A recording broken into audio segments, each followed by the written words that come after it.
رسول اکرم صلی اللہ علیہ وسلم کے صحابہ اور مدینہ منورہ کی آبادی پیش آیا تھا 3 ہجری رمضان کے بعد شوال کے مہینے میں، اور یہ اللہ رب العزت ربانی تبصرہ اور تحلیل ہے ان حالات کی اور ان واقعات کی، یعنی جو اس کے اندر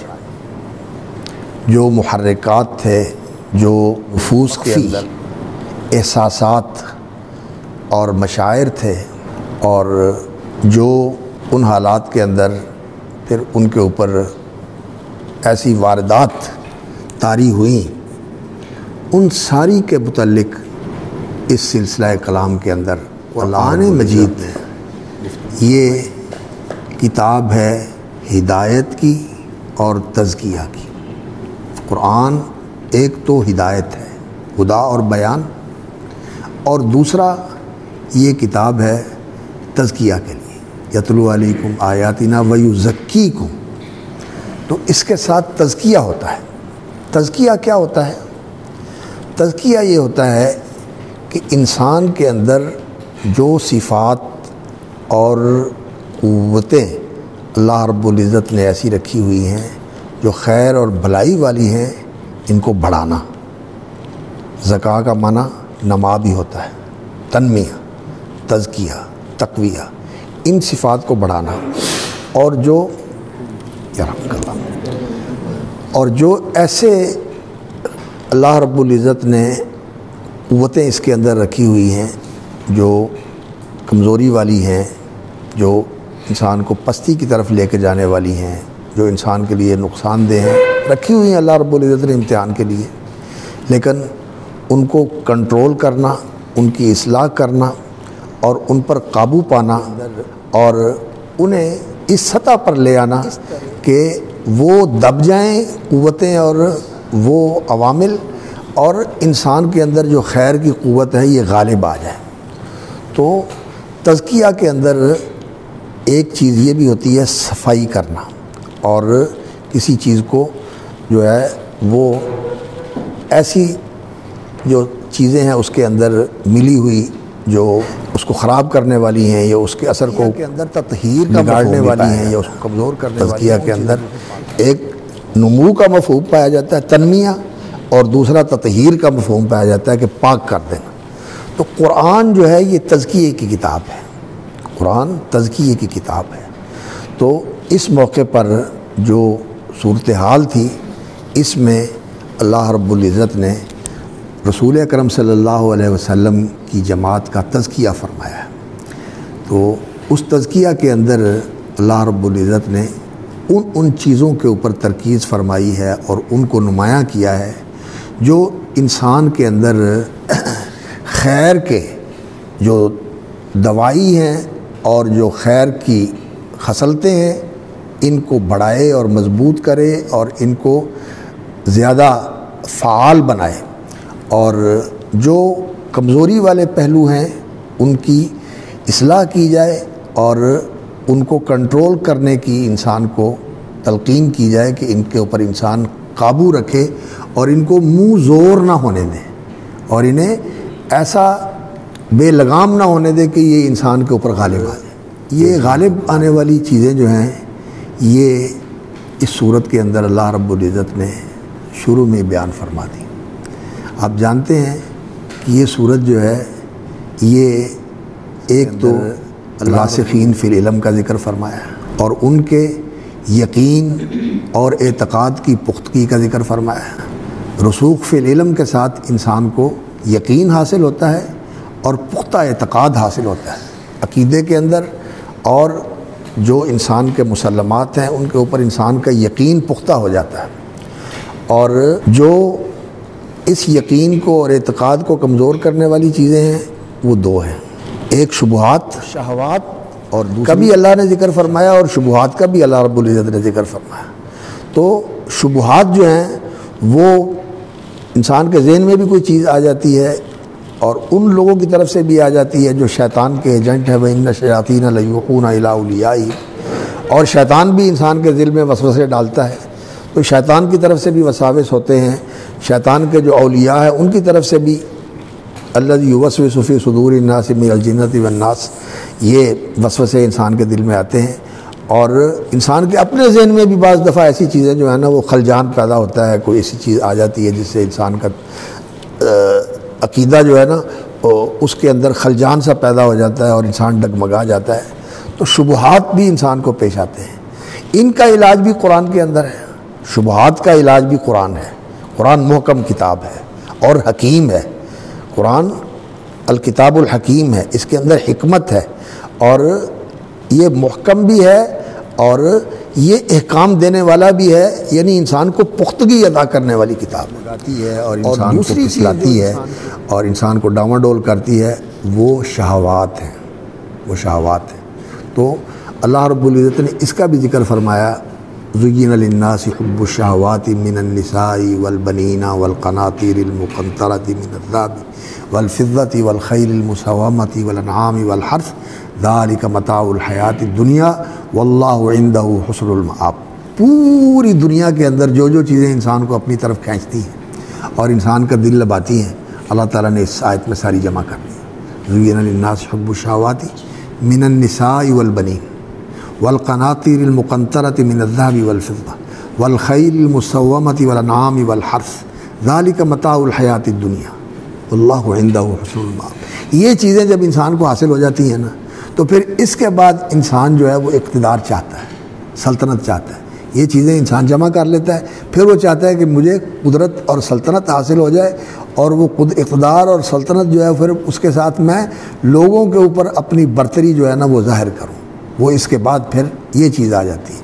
یہ حب جاہ ہوتا ہے، یہ حب الظہور ہوتا ہے، یہ حب الریاسہ ہوتا ہے، اس کے بعد کی پھر یہ چیز آتی ہے۔ تو یہ چیزیں ہیں جو انسان کو دنیا کے اندر راہ راست سے ہٹاتی ہیں اور غلط راستے کی طرف لے کے جاتی ہیں۔ تو اللہ رب العزت نے اس کتاب تزکیہ کے اندر جو یہ شہوات ہیں ان کا علاج فرمایا، اور اللہ رب العزت نے پہلے تو یہ فرمایا کہ وَإِذْ غَدَوْتَ مِنْ أَهْلِكَ تُبَوِّئُ الْمُؤْمِنِينَ مَقَاعِدَ لِلْقِتَالِ وَاللَّهُ سَمِيعٌ عَلِيمٌ۔ رسول اکرم صلی اللہ علیہ وسلم صبح کے وقت گئے، شوال کی 15 تاریخ کو ہفتے والے دن رسول اکرم صلی اللہ علیہ وسلم میدان کی طرف گئے، اور صبح کی نماز آپ نے راستے میں پڑھی تھی۔ رات کو نکلے احد کی طرف اور صبح کی نماز وہاں پڑھی، اور پھر اس کے بعد آپ میدان کی طرف گئے جہاں آپ نے جا کر پڑاؤ کرنا تھا۔ وَإِذْ غَدَوْتَ مِنْ أَهْلِكَ تُبَوِّئُ الْمُؤْمِنِينَ مَقَاعِدَ لِلْقِتَالِ۔ تو یہ مسلمانوں کے لیے آپ صلی اللہ علیہ وسلم نے جو جگہ منتخب فرمائی اس کا اللہ رب العزت نے اشارہ فرمایا، واللہ سمیع علیم۔ اذ ہمت طائفتان منکم ان تفشلا واللہ ولیہما وعلی اللہ فلیتوکل المؤمنون۔ اس موقع پر جب نبی صلی اللہ علیہ وسلم مدینہ منورہ سے نکلے تھے تو 1000 کی تعداد تھی، 1000 کی تعداد تھی رسول اکرم صلی اللہ علیہ وسلم کے ساتھ، اور اس میں مہاجرین بھی تھے، اوس کے لوگ بھی تھے، خزرج کے لوگ بھی تھے۔ لیکن نکلنے سے پہلے رسول اکرم صلی اللہ علیہ وسلم کو جب اطلاع ملی کہ مشرکین نے پورا سال تیاری کی ہے، جب سے ابو سفیان قافلہ لے کر وہاں پہنچا بچ گیا، اور اس ادھر بدر کا معرکہ پیش آیا اور اس میں ان کا نقصان ہو گیا، قیدی ہوئے، قتل ہوئے، تو انہوں نے کہا کہ اس قافلے کے اندر جتنا سرمایہ ہے نا اس سرمایہ کو محفوظ کر لو، اس کے ساتھ جنگ کی تیاری کرنی ہے بدر کا بدلہ لینے کے لیے، بدر کا بدلہ لینے کے لیے۔ تو 100,000 اونٹ اور غالباً 50,000 دینار، غالباً 50,000 دینار جیسے مجھے یاد پڑتا ہے، لکھا ہے علماء نے کہ 50,000 دینار سونے کا اور 1,000 اونٹ انہوں نے یہ محفوظ کر لیا کہ اس کے ساتھ ہم نے تیاری کرنی ہے اس کا بدلہ لینے کے لیے، بدلہ لینے کے لیے۔ اور پورے عرب کے اندر جہاں جہاں ان کے لوگوں کے ساتھ معاہدے تھے، لوگوں کے ساتھ ان کے تعلقات تھے، ان کو جمع کیا تو 3,000 کا لشکر انہوں نے تیار کیا، 3,000 کا لشکر تیار کیا مدینے کے اوپر چڑھائی کرنے کے لیے، اور ان کا مقصد یہ تھا کہ یہ کانٹا نکال ہی دیا جائے۔ اور اس سے پہلے اس دوران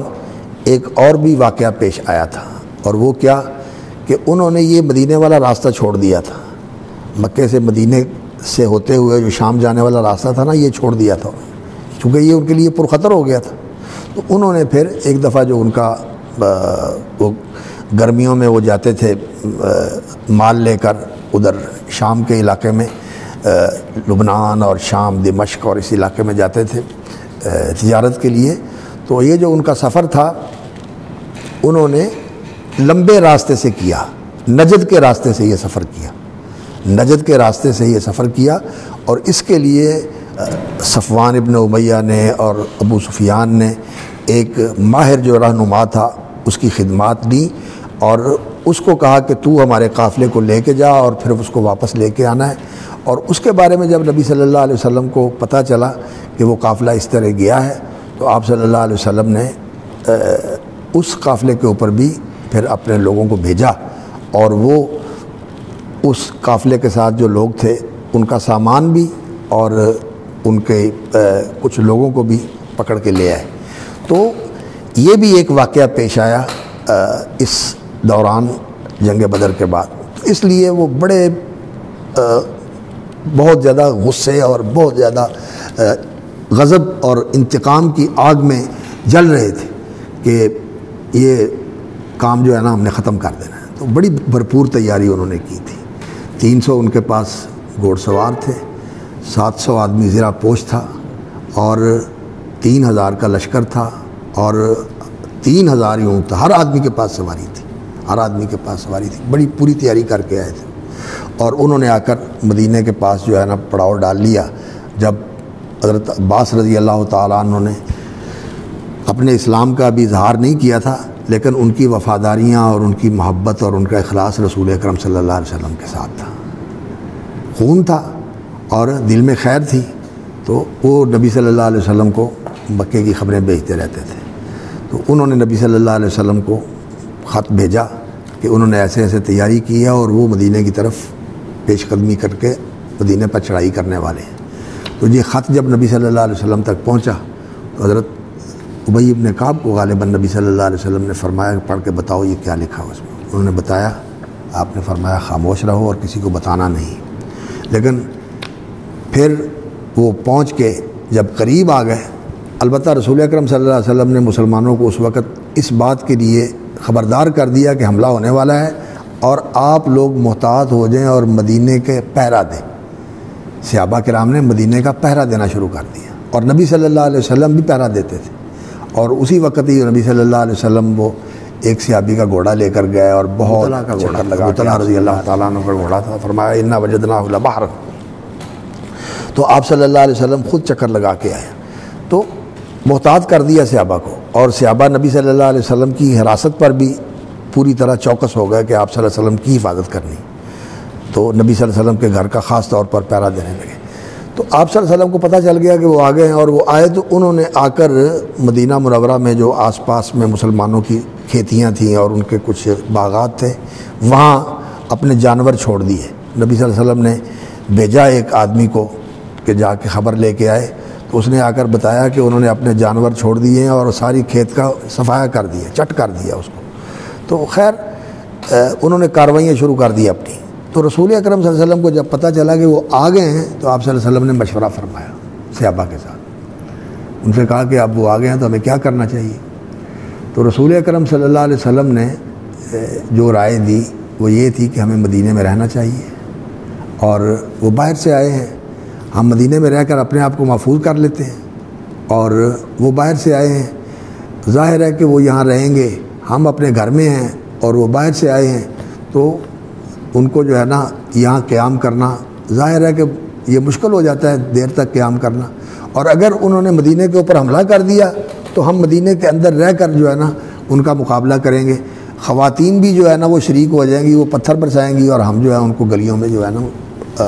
نشانہ بنائیں گے۔ یہ نبی صلی اللہ علیہ وسلم کی رائے تھی جس کا آپ نے اظہار فرمایا، اور جو بڑے جہاں دیدہ اور بڑے تجربہ کار لوگ تھے ان کی بھی یہی رائے تھی، اور انہوں نے بھی اس سے اتفاق کیا، مہاجرین میں سے بھی اور انصار میں سے بھی۔ اور خزرج کا جو سردار تھا ابن ابی، وہ بھی اس نے بھی اس رائے کے ساتھ اتفاق کیا کہ ہمیں ایسا ہی کرنا چاہیے،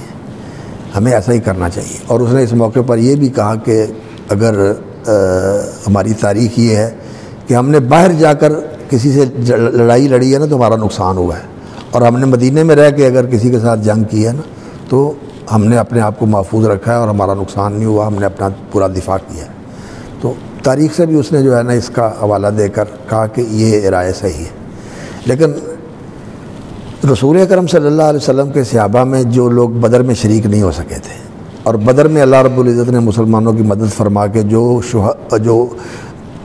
شارکین تھے غزوہ بدر کے، ان کو جو مقام اور مرتبہ عطا فرمایا تھا، وہ اس پر رشک کر رہے تھے کہ یہ مرتبہ بہت اونچا ہے کہ اللہ تعالیٰ نے ان کو بخش دیا ہے، اور اللہ رب العزت نے ان کے دلوں کے اوپر جھانک کے اللہ رب العزت نے یہ فرمایا ہے کہ افعلوا ما شئتم انی قد غفرت لکم۔ تو یہ بات جو ہے یہ بہت بڑی بات ہے۔ اور پھر دوسرا، جوش اور جذبہ اور شجاعت اور بہادری یہ ان لوگوں کی ایسی تھی کہ وہ چاہتے تھے کہ دشمن کے ساتھ باہر نکل کے مقابلہ کیا جائے، اور یہ زیادہ تر نوجوان لوگ تھے، یہ جو شیلے نوجوان لوگ تھے۔ تو رسول اکرم صلی اللہ علیہ وسلم کی رائے بھی یہ تھی کہ اندر آ جائے، بڑے لوگوں کی رائے بھی یہی تھی، لیکن ان کا جذبہ یہ تھا۔ تو خیر، اور یہ اکثریت میں تھے، جوش جذبہ جو ہے نا یہ زیادہ لوگ اس طرف جاتے ہیں، ادھر زیادہ ہو جاتے ہیں، کم چپ کے رکھو۔ یہ چیز جو ہے نا یہ نوجوانوں کے اندر ہوتی ہے، کوئی ایسی بات کرے نا ٹھنڈی تو کہتے ہیں کہ بزدلی دکھا رہا ہے۔ تو یہ اس موقع پر پیش آئی صورتحال۔ تو رسول اکرم صلی اللہ علیہ وسلم نے جب نوجوانوں کا جذبہ دیکھا اور ان کا اس طرح کا جوش دیکھا تو آپ صلی اللہ علیہ وسلم نے گھر میں تشریف لے گئے۔ تو آپ صلی اللہ علیہ وسلم نے ہتھیار پہن لیے، آپ صلی اللہ علیہ وسلم نے ہتھیار پہن لیے اور زرہ ڈبل پہن لی، خود بھی آپ صلی اللہ علیہ وسلم نے پہنی ہوئی تھی اور زرہ بھی ڈبل آپ نے پہنی ہوئی تھی۔ یہاں سے یہ معلوم ہوتا ہے کہ دنیا کے اندر یہ دنیا اسباب کی دنیا ہے، جو وسائل اور اسباب اللہ رب العزت نے آپ کو دیے ہوئے ہیں، ان وسائل اور اسباب کو آپ اختیار کریں، ان کو نہ چھوڑیں۔ جو آپ کے پاس ہتھیار تھے، اپنی تلوار بھی لے لی اور اپنی زرہ بھی پہن لی، اپنی خود بھی پہن لی، اپنی پوری تیاری کر لی۔ تو جمعہ پڑھایا رسول اکرم صلی اللہ علیہ وسلم نے، اور جمعے کے بعد جب عصر کا وقت تھا تو آپ صلی اللہ علیہ وسلم ہتھیار پہن کے جمعے میں آپ نے لوگوں کو خوب جو ہے نا ان کو اللہ کے وعدے یاد دلائے اور ان کو صبر کی اور ثبات کی تلقین فرمائی، اور پھر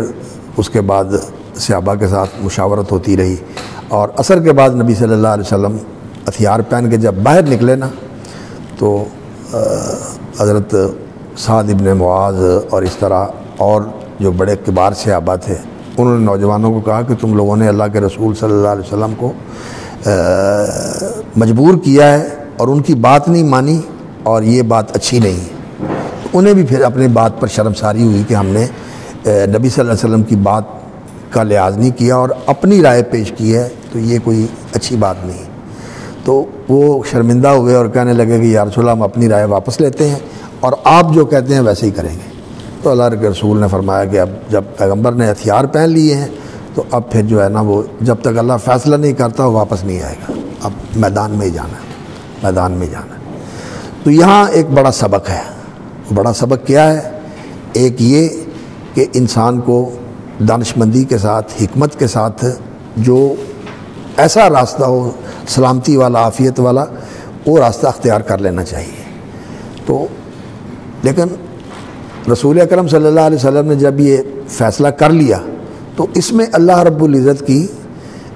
اور ایک حکمت تھی، اور وہ حکمت کیا تھی؟ وہ حکمت یہی تھی کہ اس موقع پر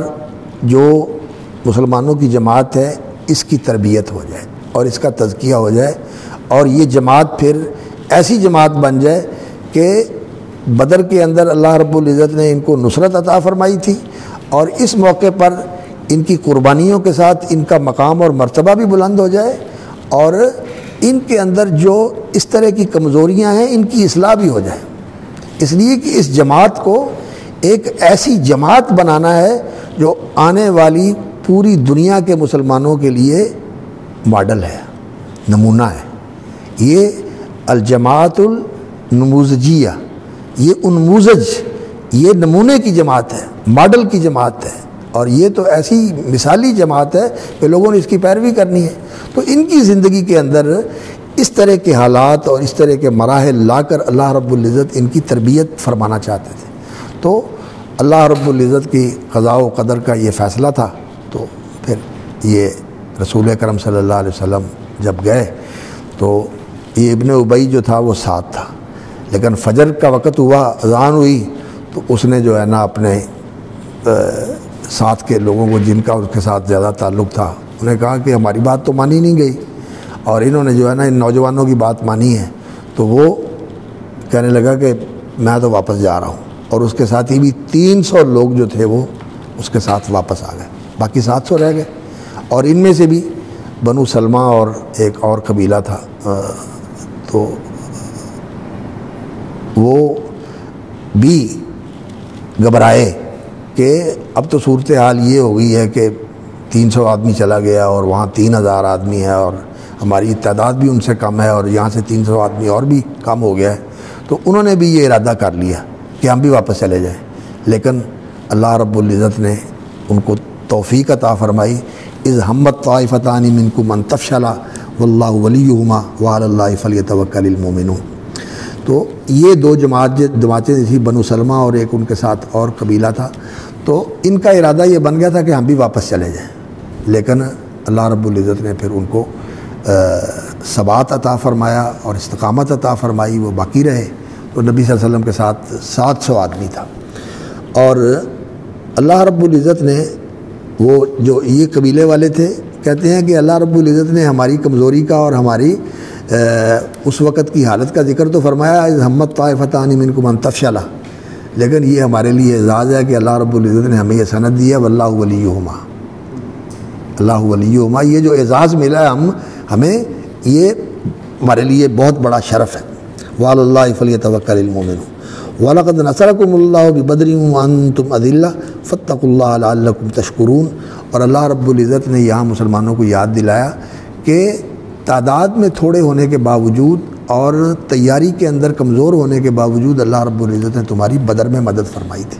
اور یہ ان کا یعنی آنکھوں دیکھا واقعہ تھا اور ان کے ساتھ بیتا تھا۔ بس اس کا یاد دلانا ہی انہیں کافی تھا، اس کا یاد دلانا ہی انہیں کافی تھا۔ اذ تقول للمؤمنین لن یکفیکم ان یمدکم ربکم بثلاثۃ آلاف من الملائکۃ منزلین بلا ان تصبروا وتتقوا ویاتوکم من فورہم ھذا یمددکم ربکم بخمسۃ آلاف من الملائکۃ مسومین۔ یہ آیات جو ہیں، بعض علماء کا یہ خیال ہے، بلکہ اکثر کا یہی خیال ہے کہ یہ بدر کے متعلق ہے، ان کا تعلق وَلَقَدْ نَصَرَكُمُ اللَّهُ بدر ان کے ساتھ ہے، کہ یہ اس موقع پر ہی اللہ رب العزت نے ایسے کہا تھا۔ لیکن کچھ علماء کا یہ خیال ہے کہ سیاق یہاں یہ بتاتا ہے کہ یہ معرکہ احد کے ساتھ تعلق رکھنے والی آیات ہیں، اور یہ اسی وقت کی بات ہے، یہ وعدہ اللہ رب العزت کا احد کے اندر ہی تھا۔ اذ تقول للمؤمنین لن یکفیکم ان یمدکم ربکم بثلاثۃ آلاف من الملائکۃ منزلین، جب وہ 300 لوگ جو تھے وہ چلے گئے اور یہ لوگ بھی گھبرائے، تو نبی صلی اللہ علیہ وسلم نے اس وقت ہی ان سے یہ کہا تھا کہ اللہ رب العزت تمہاری مدد کرے گا۔ یہ 3000 کا لشکر ہے، تو اللہ تعالیٰ اگر تم صبر اور تقوی کا التزام کرو گے، یعنی تقوی کیا ہوتا ہے؟ حکم ماننا، اور صبر کیا ہوتا ہے؟ ثابت قدم رہنا، ڈٹے رہنا، کمزوری نہ دکھانا، بے ہمتی نہ دکھانا، حوصلہ نہ چھوڑنا۔ یہ اگر تم کرو گے تو اللہ رب العزت تمہاری مدد کرے گا بثلاثۃ آلاف من الملائکۃ منزلین۔ وہ 3000 ہیں، اللہ تعالیٰ 3000 فرشتے نازل فرمائے گا۔ بلا ان تصبروا وتتقوا ویاتوکم من فورہم ھذا۔ اب یہ جو بات ہے بلا ان تصبروا وتتقوا، ہاں ایسے ہی ہے، یعنی یہ جو اللہ رب العزت کا وعدہ ہے، یہ نبی صلی اللہ علیہ وسلم نے ان کو یہ وعدہ بتایا، تو اللہ کی طرف سے اس کی تائید ہوئی۔ ان تصبروا وتتقوا ویاتوکم من فورہم ھذا یمددکم ربکم بخمسۃ آلاف من الملائکۃ مسومین۔ 3000 نہیں، اللہ رب العزت 5000 فرشتے بھیج دے گا، اللہ تعالیٰ بڑھا دے گا۔ تو بعض علماء کا یہ خیال ہے کہ یہ اس کے ساتھ متعلق ہے، اور سیاق جو ہے وہ اس کی تائید کرتا ہے۔ لیکن دوسرے علماء یہ کہتے ہیں کہ چونکہ احد کے اندر فرشتوں نے شرکت نہیں کی، سوائے اس کے کہ نبی صلی اللہ علیہ وسلم کی حفاظت کے لیے حضرت جبرائیل اور حضرت میکائیل یہ نبی صلی اللہ علیہ وسلم کے پاس تھے، یہ آپ کی حفاظت کر رہے تھے۔ باقی فرشتوں نے شرکت نہیں کی، باقی لوگوں نے ہی جو ہے نا وہ جنگ لڑی، لیکن جنگ بدر میں فرشتے شریک ہوئے ہیں۔ تو وہ کہتے ہیں کہ یہ آیات جو ہے نا بدر کے متعلق ہے، لیکن سیاق کا تقاضا یہ ہے کہ یہ آیات اسی عہد کے متعلق ہیں، اور جنگ بدر کے متعلق جو ہے نا وہ سورۃ الانفال میں، پوری سورۃ الانفال جو ہے وہ جنگ بدر کے متعلق نازل ہوئی ہے، اور وہاں اللہ رب العزت نے یہی فرمایا تھا کہ اللہ تعالیٰ جو استستغیثون ربکم فاستجاب لکم انی ممدکم بألف من الملائکۃ مردفین، 1000 فرشتہ جو ہے وہ مردفین جو ایک دوسرے کے پیچھے ہیں، یہ تمہاری مدد کے لیے ہے، اور فرشتوں نے وہاں اس میں مدد کی بھی اور شریک بھی ہوئے لڑائی کے اندر، اور اللہ رب العزت نے وہ وعدہ پورا کیا۔ اور یہاں یہ وعدہ مشروط تھا، یہاں یہ وعدہ مشروط تھا صبر اور تقوی کے ساتھ، لیکن تقوی میں بھی کمی آ گئی کہ حکم نہیں پورا کیا مانا جا سکا، اور صبر کے اندر بھی کمی آ گئی کہ وہ اس طرح جو ہے نا ثابت قدمی نہیں دکھا سکے، ہمت ہار گئے، جیسا کہ آگے آ رہا ہے اس کی تفصیل۔ تو اس لیے اللہ رب العزت کا یہ وعدہ جو ہے نا، اللہ کا وعدہ تو مشروط ہوتا ہے کہ اوفو بعہدی اوفی بعہدکم، جو تم نے وعدہ کیا اللہ رب العزت کے ساتھ، جو تمہیں پورا کرنا ہے وہ پورا کرو، پھر اللہ رب العزت اپنا وعدہ پورا کرتے ہیں۔ وما جعلہ اللہ الا بشریٰ لکم ولتطمئن قلوبکم بہ وما النصر الا من عند اللہ العزیز الحکیم۔ اور یہ جو فرشتوں کے نازل کرنے کی بات ہے، یہ صرف تمہارے لیے بشارت ہے اور تمہارے اطمینان قلب کے لیے ہے کہ انسان بہرحال انسان ہے، انسان جو ہے ان چیزوں سے متاثر ہوتا ہے۔ اصل جو ہے مدد جو ہے وہ تو اللہ رب العزت کی طرف سے ہوتی ہے، اور اللہ رب العزت وسائل کا محتاج نہیں ہے۔ اللہ رب العزت نے مدد کرنی ہو تو اللہ رب العزت دلوں میں روب ڈال دیتا ہے، اللہ رب العزت فرشتے بھی بھیج دیتا ہے، اور اللہ رب العزت زمین کو بھی ہلا دیتا ہے، اللہ رب العزت ہوا بھی بھیج دیتا ہے، اللہ رب العزت بارش بھی بھیج دیتا ہے، اللہ رب العزت بجلی بھی کڑکا دیتا ہے جس سے لوگوں کے دل ہی بیٹھ جاتے ہیں۔ اللہ رب العزت کے لیے کیا مسئلہ ہے؟ کسی طرح بھی اللہ رب العزت جو ہے نا وہ مدد کر دیتے ہیں۔ مدد کرنے والا جو ہے وہ اللہ رب العزت ہے، اللہ رب العزت مدد کرنے والا ہے۔ وَمَن نَّصْرُ إِلَّا مِنْ عِندِ اللَّهِ الْعَزِيزِ الْحَكِيمِ لِيَقْطَعَ طَرَفًا مِّنَ الَّذِينَ كَفَرُوا أَوْ يَكْبِتَهُمْ فَيَنْقَلِبُوا خَائِبِينَ۔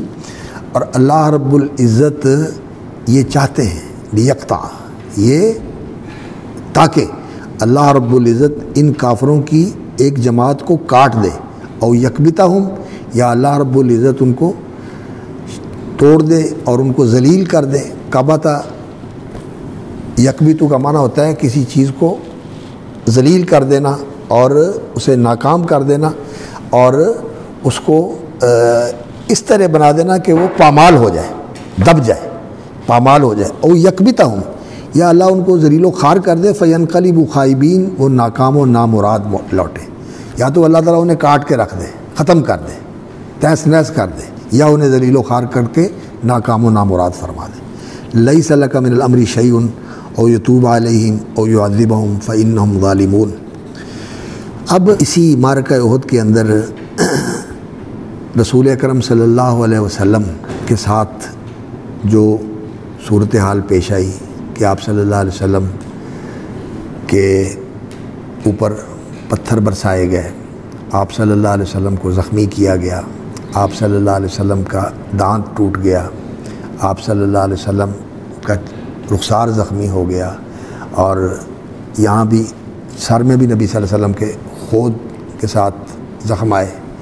تو یہ الفاظ رسول اکرم صلی اللہ علیہ وسلم نے فرمائے، کیف یفلح قوم وقد شجوا راس نبیہم، وہ قوم کیسے فلاح پائے گی کہ وقد شجوا راس نبیہم۔ تو یہاں اللہ رب العزت نے اپنی عزت اور کبریائی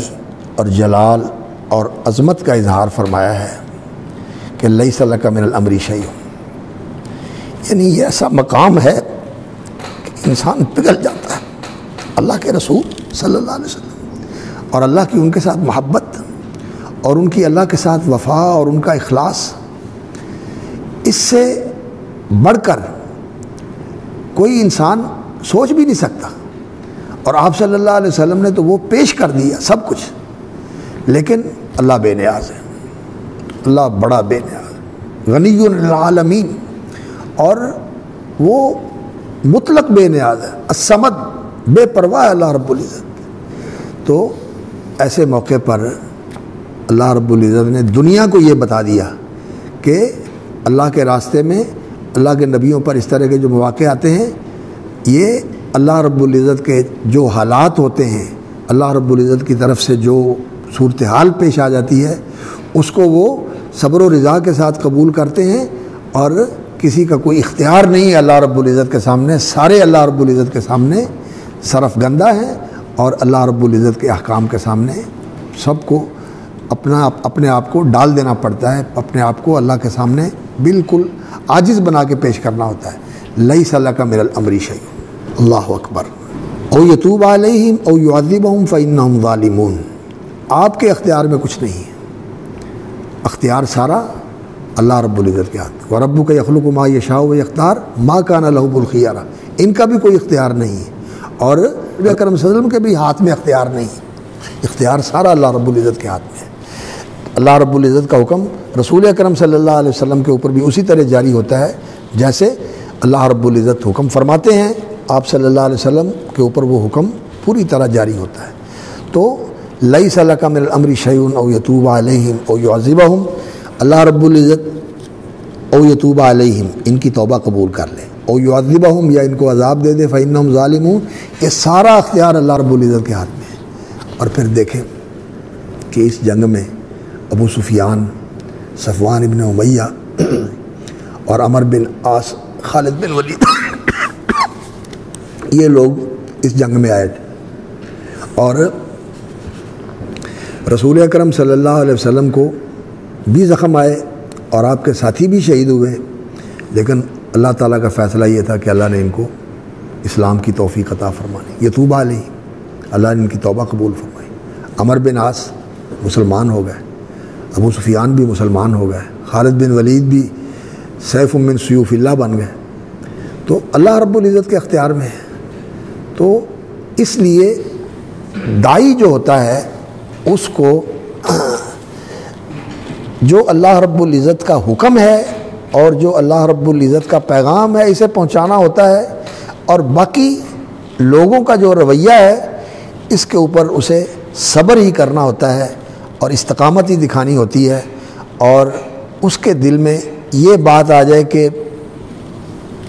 ویسے رسول اکرم صلی اللہ علیہ وسلم کے دل میں یہ بات نہیں تھی، طائف والوں کے لیے بھی نبی صلی اللہ علیہ وسلم نے دعا ہی فرمائی تھی، اور ان کے لیے بھی آپ صلی اللہ علیہ وسلم کے دل میں یہی تھا کہ اللہ رب العزت نے ہدایت دے دے، لیکن جو تکلیف ہوئی تھی، جو ساتھی شہید ہوئے تھے اور خود زخمی ہوئے تھے، اس کی وجہ سے یہ بات آ گئی، لیکن اللہ رب العزت بڑا بے نیاز ہے، آپ کو اللہ رب العزت نے یہ کہہ کر آپ صلی اللہ علیہ وسلم کو صحیح سمت کی طرف متوجہ فرمایا کہ لیس لک من الامر شیء او یتوب علیہم او یعذبہم فانہم ظالمون۔ اور اس آیت کا تعلق ان لوگوں کے ساتھ بھی ہے جو احد کے بعد ریل اور زکوان کے لوگ تھے، جنہوں نے وہ رسول اکرم صلی اللہ علیہ وسلم کے قراء کو شہید کیا تھا، تو نبی صلی اللہ علیہ وسلم نام لے لے کر ان پر لعنت کرتے تھے۔ تو یہ آیت ان دونوں چیزوں کو شامل ہے، اس کے پس منظر میں یہ دونوں چیزیں ہیں کہ اس موقع پر جب لعنت کرتے تھے نبی صلی اللہ علیہ وسلم کچھ لوگوں کا نام لے لے کر،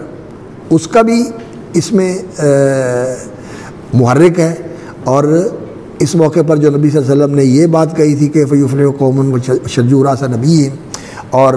اسی طرح وہ ریل اور زکوان والوں کے خلاف بھی بد دعا کرتے رہے، تو اللہ رب العزت نے آپ کو اس سے روک دیا اور فرمایا کہ اللہ رب العزت انہیں عذاب دے تو اللہ رب العزت عذاب بھی دے سکتا ہے، انہیں ہدایت دے تو اللہ رب العزت ہدایت بھی دے سکتا ہے، اور کیا ہونے والا ہے اس کی بھی آپ کو خبر نہیں۔ یعنی یہ رسول اکرم صلی اللہ علیہ وسلم کی عبدیت کا اظہار ہے۔ رسول اکرم صلی اللہ علیہ وسلم عبد تھے، اللہ رب العزت کے معاملات میں شریک اور حصے دار نہیں تھے، نہ علم میں شریک تھے کہ جو اللہ رب العزت کا علم ہے وہ سارا نبی صلی اللہ علیہ وسلم کو علم ہو۔ اللہ تعالیٰ نے وہ علم دیا جتنا ہدایت کے لیے ضروری تھا، یہ جتنا رسول اکرم صلی اللہ علیہ وسلم کے مقام اور مرتبے کے لائق تھا، وہ بہت زیادہ علم تھا انسانوں سے، لیکن اللہ رب العزت کا سارا علم تو اللہ کے پاس ہی ہے، جیسا کہ اللہ رب العزت نے آگے فرمایا کہ